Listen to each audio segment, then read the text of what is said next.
Hi guys! Come with me as I try to survive another day.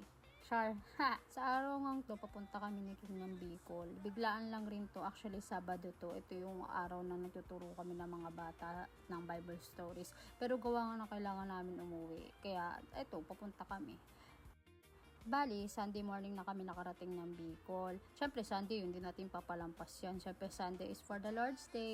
Hindi natin yan ipapanakaw sa kaaway. Yung church nga dito nila King, sobrang lapit lang. Like, sobrang walking distance lang. Pag angat lang, ayun na, church na agad yan. Ang laki na ng improvement ng church dito. Ang cute nga ng pamangkin dyan ni King, natatawa kami. Kasi tingnan mo, siya yung nagsawali ng tithes and offering box kay ate. Medyo nahihiyayan siya. Paano kasi nakatingin kami lahat, tinatawanan pa ni David.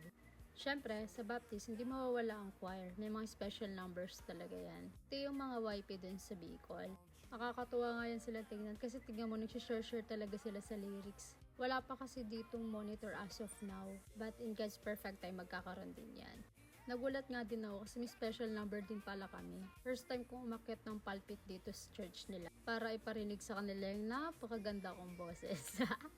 Hindi ko nga alam yung kanta dyan eh. Kasi yung title niya, yung Shine Just a Shine. Eh, hindi ko nga alam yung kantang yun. Sabi kasi ni ate, yun daw yung napili nila. Kasi akala nila, alam ko kasi gawa nga yun daw yung pinapatugtog lagi sa church sa Caloocan.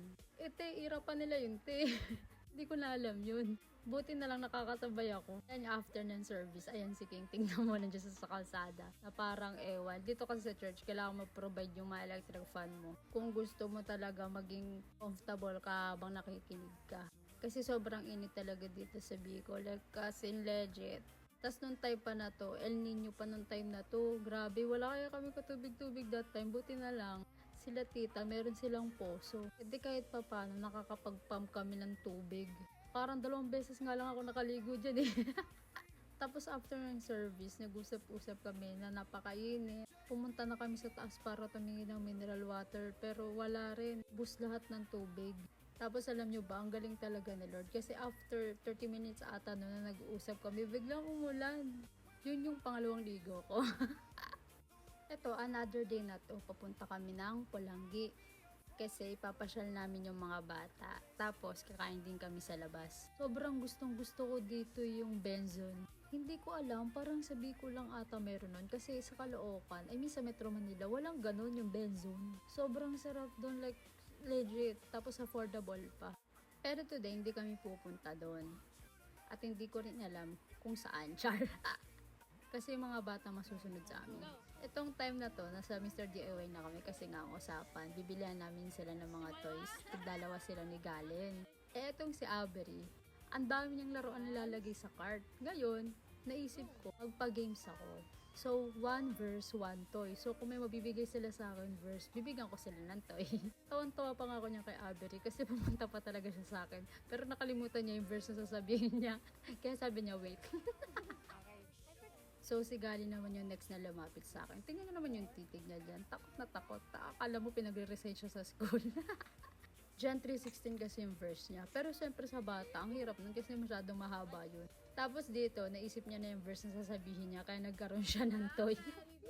For the children yung ate niya. And after nga ng Mr. DIY, pumunta kami ng Bigs. First time ko dito makapunta. Ito yung sinasabi nila na isa sa mga fancy resto dito sa Pulangi.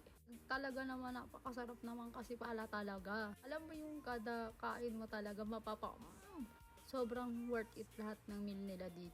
Ito yung kinain ko dyan, cordon bleu. Di talaga ako makaget over dyan, oh my goodness. Yan lang yung kinain ko, sobrang busog na ako. And yung spaghetti tsaka yung pizza, pina-take out ko na lang yan. Pero kinabukasan, si King Ring kumain yan. Next day, ito yung binaba ko si ante kasi sinundo ko siya. Gawa ng ire-reband niya kasi ako niyang araw na yan. Eh, ang sabi ni tita, doon ako i-reband sa kanila. Eh, ang sabi ni ante, gusto niya dyan. So, hindi ko alam anong gagawin ko. Pabalik na ako niyan sa bahay nila King. Kasi sabi ni tita, susunod na lang daw siya. Pero ang ending, sa kanila talaga ako ni-reband. Thank you mga tita!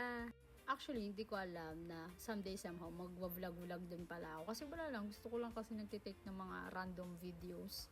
Eh naisip ko, kaysa mabulok tong mga to, i-vlog ko na lang ito.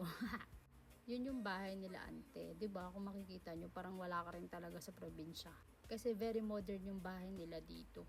Ito yung isa sa mga alaga nila King. Hinamon ko nga ng sparring kaso di naman pumapalag. Puro titig lang. Sa mama ka titig kala mo di kita dyan bigyan ng tubig. Tingnan nyo, so makikita nyo dyan, bitak-bitak na yung lupa dito. Ganyan kainit talaga, sobrang lala talaga dyan ate ko.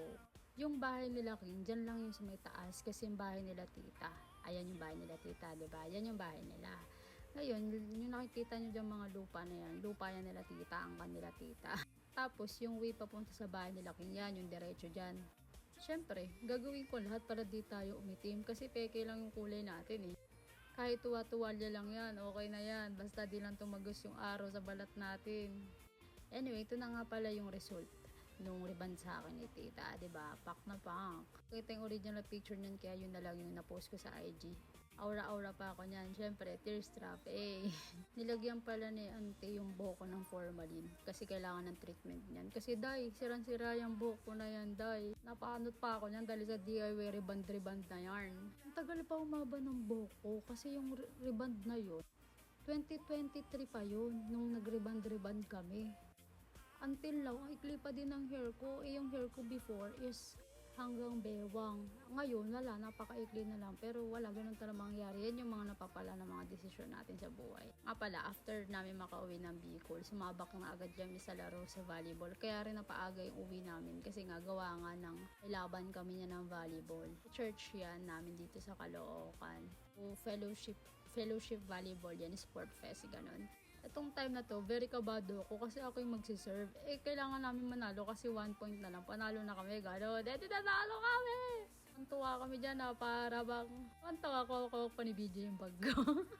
Hindi niya talaga pinapabayaan mga gamit ko. Nahulog yung Toblerone ko! Happy kami dyan. Tete mo yung coach namin, yung kaping tuwan-tuwa. Paano? Hirap na hirap sa amin niya mag-training. Hindi namin nakalain naman nanalo rin kami. Kasi syempre, wala naman kami experience talaga sa volleyball. No? Karamihan niya sa amin, mga first time lang talaga naglaro ng volleyball Puyat pa ako niyan that time kasi galing ako ng work niya, dala-dala ko nga yung laptop niyan kasi may work ako Tapos nakailang set kami na ng laro kasi ang dami naming kalaban, parang 4 na laro ata kami niyan. Pero worth it naman lahat kasi tignan mo, pati yung volleyball boys champion. Sobrang happy namin yan kasi syempre nagbunga lahat ng pinaghirapan namin sa sobrang sungit ng coach namin. Kapag hindi ka marunong mag-serve, i-spykan ka. Alam mo sa tournament ilalaban, nag-gather na kami niyan sa labas kasi syempre picture taking. Ayun lang, maraming salamat sa pakikinig. Shalom, shalom.